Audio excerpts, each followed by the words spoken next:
बस करो पुत्र, अब बहुत हुआ। रोक दो अपने प्रभाव को। आप भी किसके छलाव में आ रही हैं माता? ये विवश होकर आपको महत्व दे रही हैं, क्योंकि अब मैं इनकी विपदा बन गया हूँ। किंतु क्यों पुत्र? रोक दो इसे। किसी की विपदा बनना तुमको शोभा नहीं देता, क्योंकि ऐसा कर तुम स्वामी को ही नहीं समस्त सृष्टि को दंडित कर रहे हो, और मुझे, अपनी माता को भी दंडित कर रहे हो।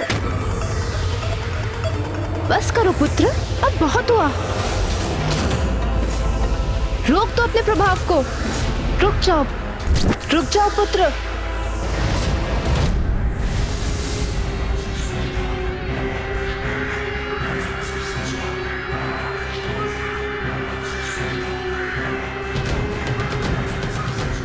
ये सूर्यदेव का तेज पूरा लौट क्यों नहीं रहा? सृष्टि की भलाई के लिए सूर्य देव को पूर्ण रूप से मुक्त कर दो बालक।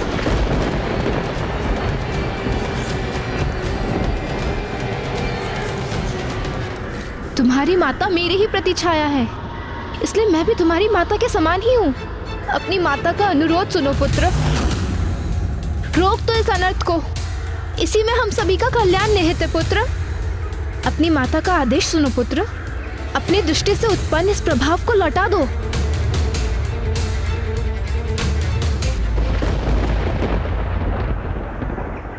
जो मैं कर चुका हूँ उसे लौटाने में तो मैं भी असमर्थ हूँ माँ।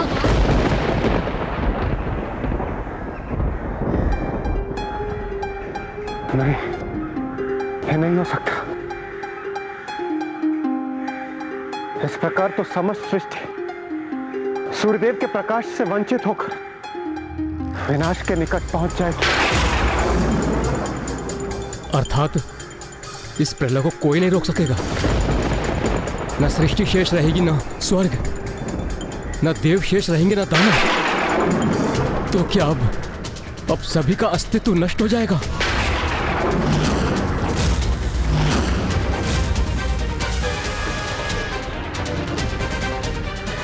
ये तुमने क्या किया पुत्र? अब ये जगत तुम्हारा किस नाम से परिचय प्राप्त करेगा? यही कहेगा ना कि तुम वो छाया पुत्र हो जिसने संसार से सूर्य देव को लुप्त कर प्रलय की स्थिति उत्पन्न कर दी है। और वो भी तभी संभव है जब कोई किसी का नाम लेने के लिए शेष रहेगा, अन्यथा अब तो सभी कुछ नष्ट हो जाएगा।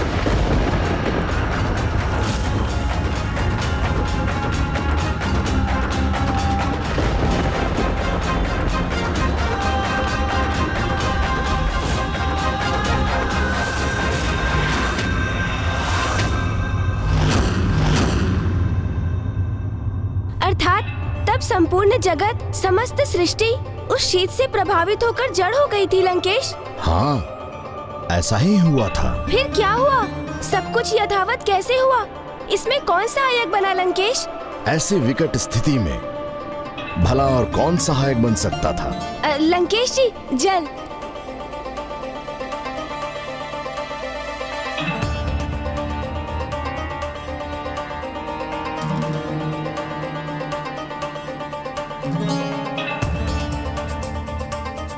वहां उपस्थित सभी को ज्ञात था कि अब और कुछ करना संभव नहीं है। संपूर्ण सृष्टि चटक कर बिखरना आरंभ कर रही थी। उसके सर्वनाश का महासंकट अब निकट था।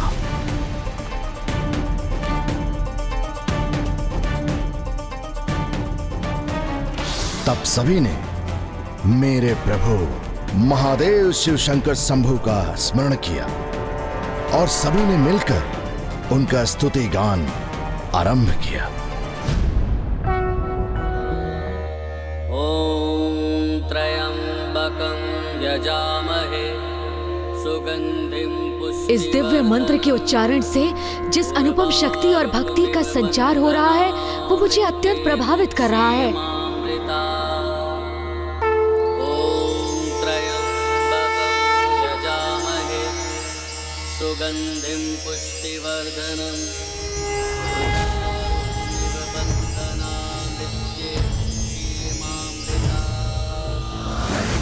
सदाशिवं नमामि रे उमापति जय नीलकंठ जय अनंत नमोस्तुते नमोस्तुते। भोलेनाथ भक्त के हो कष्ट से निवारते, ये सृष्टि सारी संकटों से शिव ही है उबारते। ओम नमः शिवाय, ओम नमः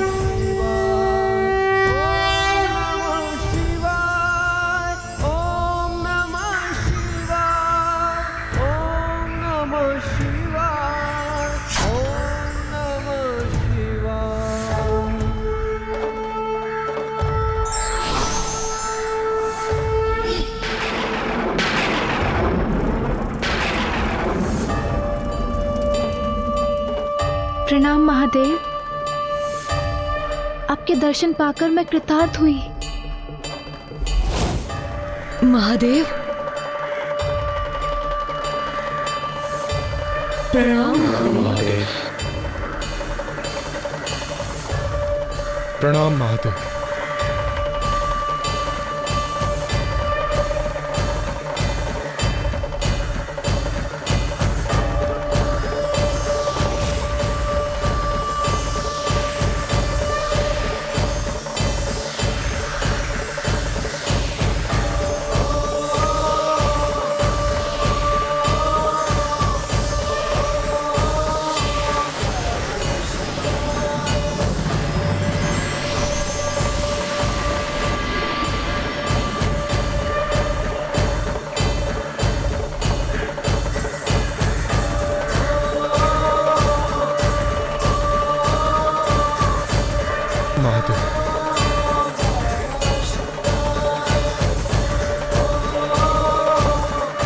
महादेव ने तो इन्हें क्षण भर में ही मेरे अंधकार से मुक्त कर दिया और इन्होंने पूर्ववत अपना तेज भी प्राप्त कर लिया है, अर्थात अब संसार का संकट मिट गया है।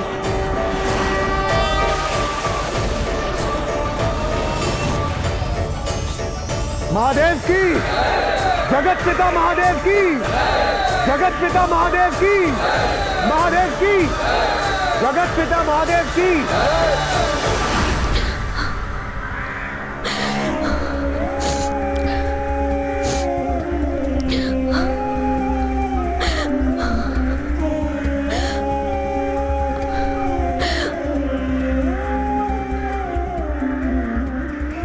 मुझे ज्ञात है तुम्हारे कारण जो महासंकट उत्पन्न हुआ उसका पश्चाताप है तुम्हें, किंतु पुत्र तुमने इतना क्रोध क्यों किया?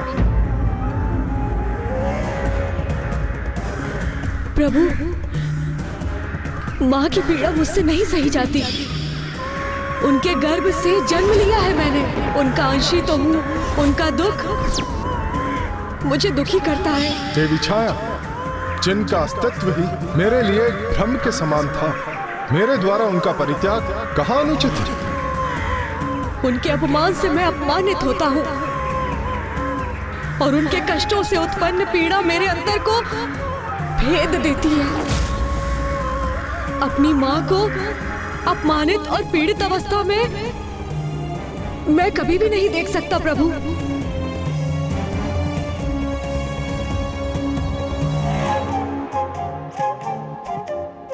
तुम्हारी ऐसी अद्भुत मातृ भक्ति का साक्षी बन मुझे भी अपने जीवन में कमी का आभास हो रहा है। कितना अच्छा होता यदि मैं स्वयंभू अर्थात स्वयं से प्रकट होने के स्थान पर एक माता के गर्भ से जन्म होता। माँ की ममता, उनके प्रेम के आनंद का भागी बन सकता। किंतु आज तुम्हें देखकर मुझे मातृ भक्ति की शक्ति का आभास हो गया है और मैं ये घोषणा करता हूं कि आज से समस्त संसार में मातृ भक्ति की शक्ति को ही सर्वोच्च भक्ति समझा जाएगा। जो पुत्र अपनी माँ की भक्ति करेगा, पुत्र अपनी माँ की भक्ति उसे मेरा ही नहीं, उसे समस्त देवी देवताओं का समस्त देवी आशीर्वाद प्राप्त होगा। जो पुत्र अपनी माँ की भक्ति करेगा, पुत्र अपनी माँ की भक्ति उसे मेरा ही नहीं, उसे समस्त देवी देवताओं का समस्त आशीर्वाद प्राप्त होगा। आशीर्वाद प्राप्त होगा। आशीर्वाद प्राप्त होगा। मुझे तो मात्र इतना ही आशीर्वाद दीजिए प्रभु कि मुझे अपना अधिकार भले ही प्राप्त ना हो किंतु मेरी माँ वंचित ना रहे।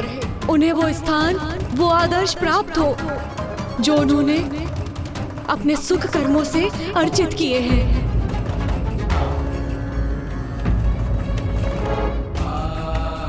सूर्यदेव, ऐसे प्रतापी मातृभक्त पुत्र को और ऐसी महान माता को जिसने ऐसे सहयोग पुत्र को जन्म दिया हो, उनको उनके अधिकार देने से नकार रहे हैं आप।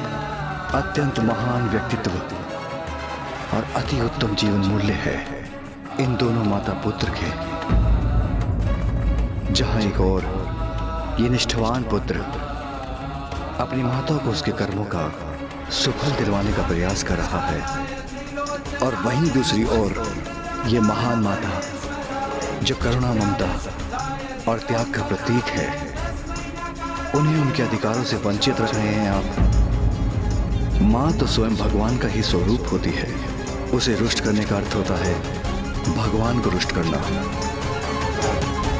मुझे क्षमा कर दीजिए माता, मुझसे बहुत बड़ी भूल हो गई, किंतु मैं अपनी इस भूल को सुधारने में तनिक भी विलंब नहीं करूंगा भगवान।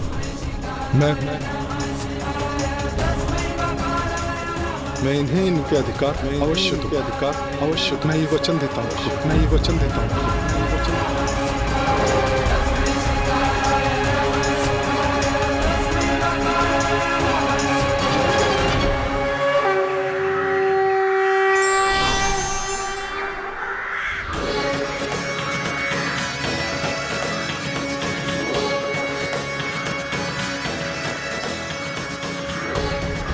मुझे क्षमा करना देवी, क्षमा करना पुत्र। आज समस्त देवताओं की उपस्थिति में मैं देवी छाया को अपनी अर्धांगिनी और शनि को अपने पुत्र के रूप में सहर्ष स्वीकार करता हूं।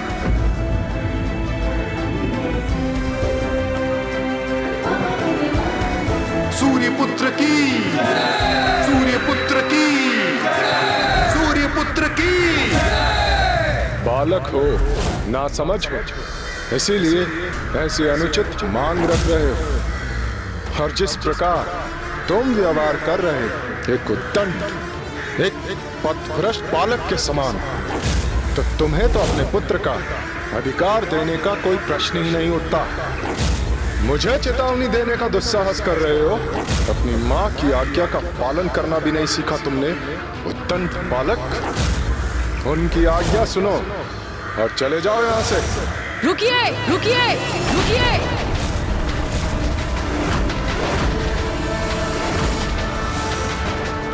मुझे ये स्वीकार नहीं, मुझे ये स्वीकार नहीं, मुझे ये स्वीकार नहीं।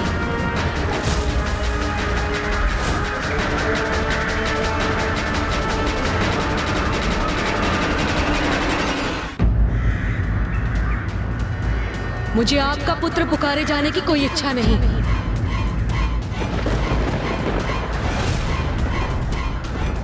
आज आप सभी के समक्ष इस भरी सभा में मेरी मां को अपनी अर्धांगिनी के रूप में स्वीकार किया, इतना पर्याप्त है मेरे लिए।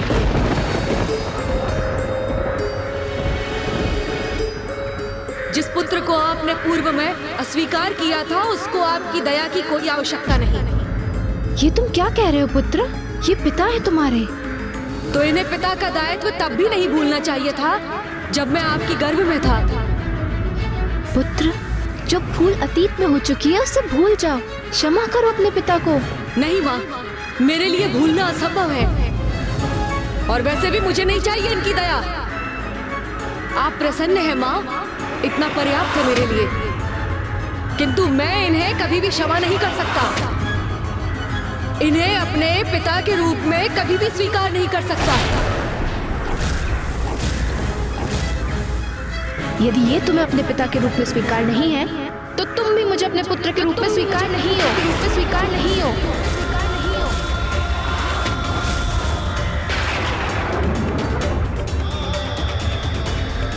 हाँ, यदि ये तुम्हारे पिता नहीं, तो मैं इनकी अर्धांगिनी तुम्हारी माता कैसे हो सकती हूँ? जाओ, किसी निर्जल स्थान में जाकर ध्यान करो, तपस्या करो और अपने क्रोध को शांत करो।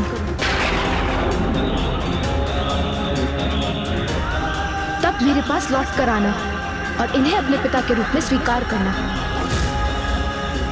तभी मैं तुम्हें पुनः अपने पुत्र के रूप में स्वीकार करूंगी, अन्यथा मुझे कभी मां मत पुकारना।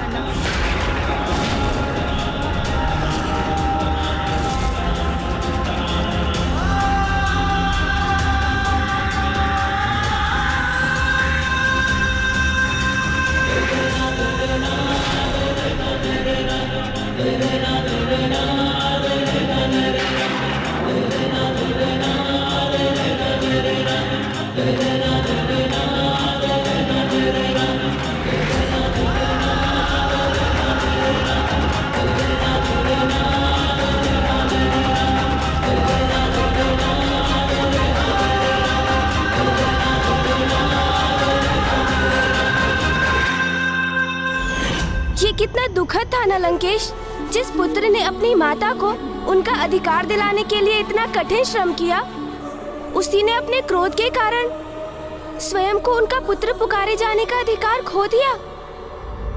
किंतु मातृभक्त होने के कारण शनिदेव अपनी माता का आज्ञा पालन करने हेतु उसी क्षण तपस्या के लिए निकल गए।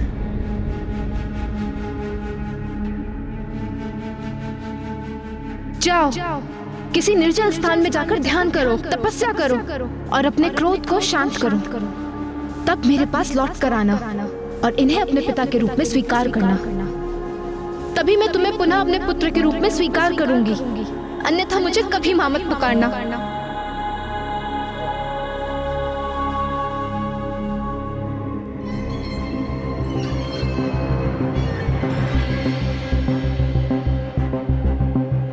ओम नमः शिवाय, ओम नमः शिवाय।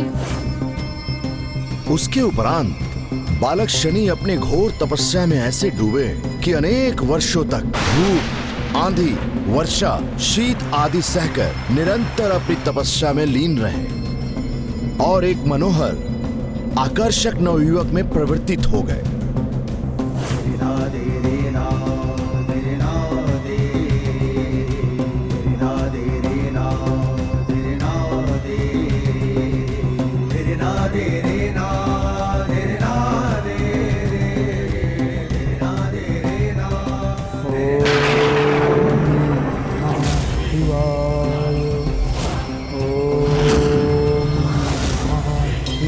कुछ समय उपरांत एक दिवस जब वो सदा के समान अपनी भक्ति में लीन थे, तो वो एक स्त्री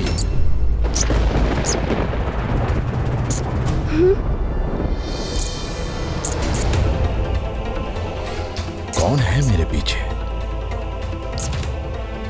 कहीं से तो ध्वनि आई थी।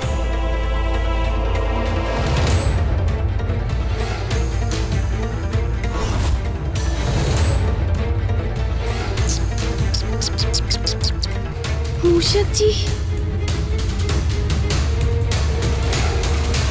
अरे अरे लंकेश जी, आप इतने समय से मुझे कथा सुना रहे हैं। लीजिए, जल ग्रहण कीजिए।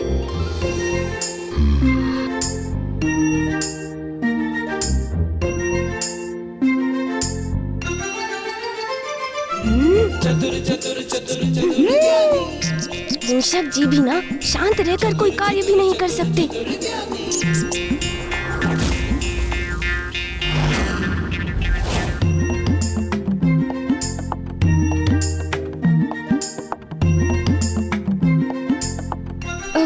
कहीं भेद ना खुल जाए। चतुर गणेशा,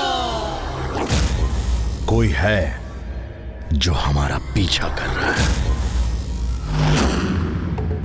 अरे अरे, आप उल्टे पांव कहाँ चल दिए लंकेश? प्रभु की आत्मलिंग है आपके हाथों में, इसलिए आपका उल्टा जाना शुभ नहीं।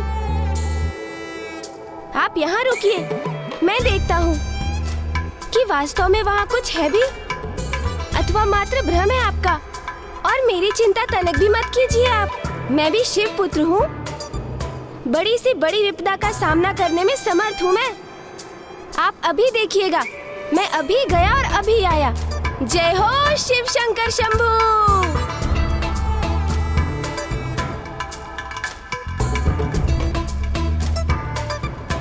मूषक जी, मूषक जी, धीरे स्वर में कहिए। यदि लंकेश तक हमारा स्वर पहुंच गया तो मेरी वो योजना व्यर्थ हो जाएगी जिसके लिए मैंने आपको यहाँ बुलाया है। योजना? कैसी योजना प्रभु? लंकेश को पीछे से धक्का देने की योजना। आप पीछे से धक्का देंगे उन्हें? मूषक जी, मैं नहीं, आप धक्का देंगे उन्हें। मैं प्रभु। ओहो मूषक जी, अब आप इतना अभिनय सम्राट मत बनिए और वही कीजिए जैसा मैं कह रहा हूँ। आप अवश्य प्रयास कर रहे हैं प्रभु। अब कहाँ वो कैलाश पर्वत को अपने स्थान से हिलाने में सक्षम लंकेश रावण, और कहाँ मैं उनके और मेरे आकार में कितना भेद है ये नहीं देखा प्रभु आपने? हे गौरी पुत्र गणेश, कुछ दिखा आपको वहाँ? लंकेश जी, कोई नहीं है यहाँ। यहाँ तो मात्र एक साधारण सा मूषक है। साधारण? आप मुझे साधारण पुकार रहे हैं प्रभु? हाँ, क्यों ना पुकारूं मैं आपको साधारण। आप एक साधारण मूषक के समान ही तो व्यवहार कर रहे हैं। भयभीत हो उठे हैं आप इस लंकेश से। मैं भयभीत होने वालों से मैं कहाँ हूँ प्रभु? कितनी बार तो मैंने आपकी भी सहायता की है प्रभु। तो फिर एक बार पुनः अपने शौर्य का परिचय दीजिए मूषक जी। उचित है प्रभु। सोच लीजिए, कोई शंका तो नहीं है ना आपके मन में? कुछ नहीं लंकेश, भयभीत तो नहीं होंगे ना आप मूषक जी? नहीं प्रभु, भयभीत क्यों होऊंगा मैं? कदापि नहीं। गणेश जी, क्या मैं आऊँ वहाँ? नहीं लंकेश जी, आप रुकिए, मैं आ रहा हूँ ना। अब आप तैयार रहिएगा मूषक जी। जी प्रभु। लीजिए, आ गया मैं। चतुर गणेशा। और लंकेश जी, आपको वहाँ जाने की कोई आवश्यकता नहीं। एक छोटे से मूषक को छोड़ वहाँ तो कोई नहीं था लंकेश। आपको पूर्ण विश्वास तो है ना? हाँ अवश्य लंकेश, आप चिंता मत कीजिए। वैसे भी आपको देखकर किसमें इतना साहस होगा कि वो आपके निकट भी चला आएगा, क्योंकि अब तो ये सर्वज्ञात है कि आपने अपनी भुजाओं से संपूर्ण कैलाश को उठा लिया था। इसलिए आपको चुनौती देने का दुस्साहस भला कौन कर सकता है लंकेश? अरे हम रुक क्यों गए लंकेश जी?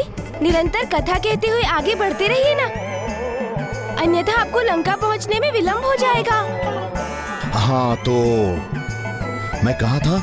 आपने कहा था कि शनिदेव एक आकर्षक नवयुवक में परिवर्तित हो गए थे, और वो तो अभी भी अपनी तपस्या में लीन ही थे कि एक दिवस एक अत्यंत सुंदर राजकुमारी गंधर्वराज चित्रसेन की पुत्री देवी मंदा की दृष्टि वन विहार करते समय शनिदेव पे पड़ी और उन्हें देखते ही वो प्रभावित हो गई। आशा है मूषक जी अपने कार्य में लग चुके होंगे।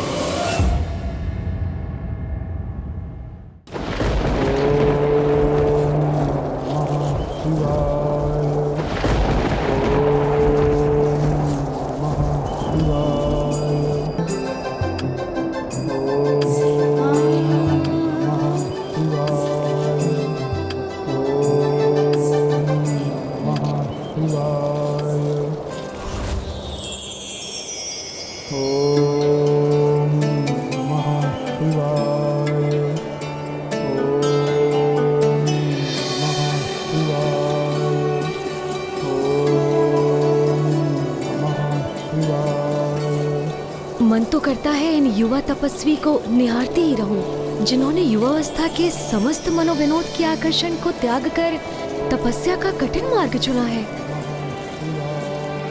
राजकुमारी मंदा को तो युवा तपस्वी शनि को देखते ही उनसे प्रेम हो गया और उन्होंने निर्णय लिया, मैं यहीं रहकर इन तपस्वी की सेवा करूंगी, और मुझे विश्वास है कि जब इनका तप पूर्ण हो जाएगा तब ये मुझे अपनी अर्धांगिनी के रूप में अवश्य स्वीकार करेंगे।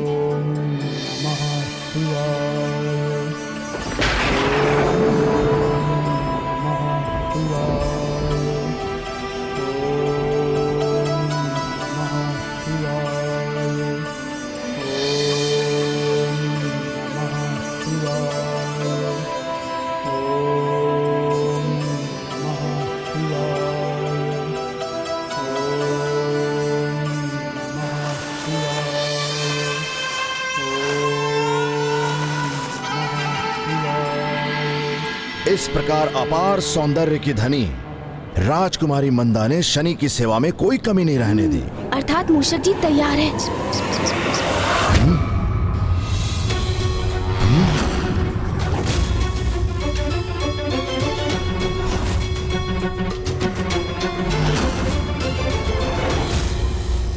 मैंने कहा था ना लंकेश, वहाँ कुछ भी नहीं है। आप तो बस मुझे कथा सुनाते रहिए।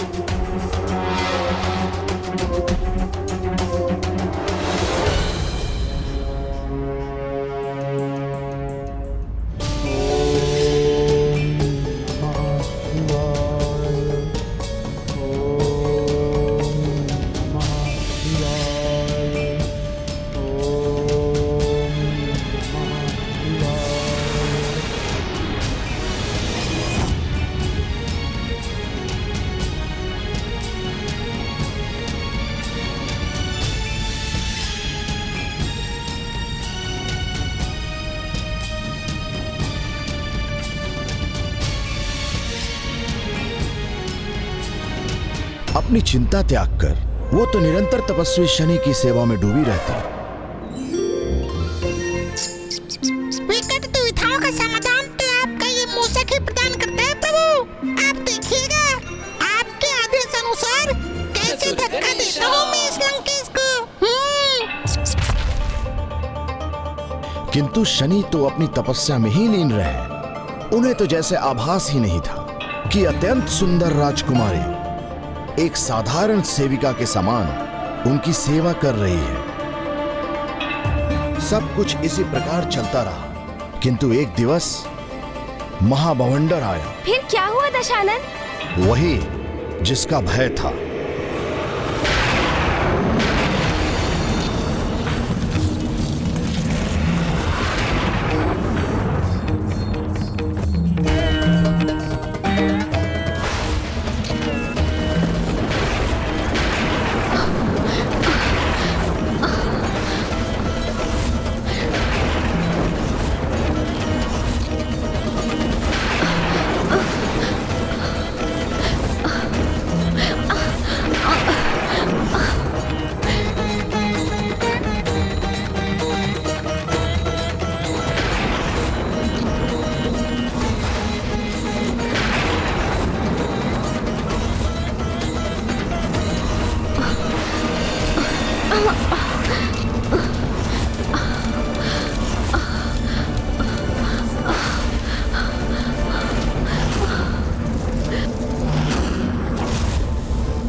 ओम नमः शिवाय, ओम नमः शिवाय।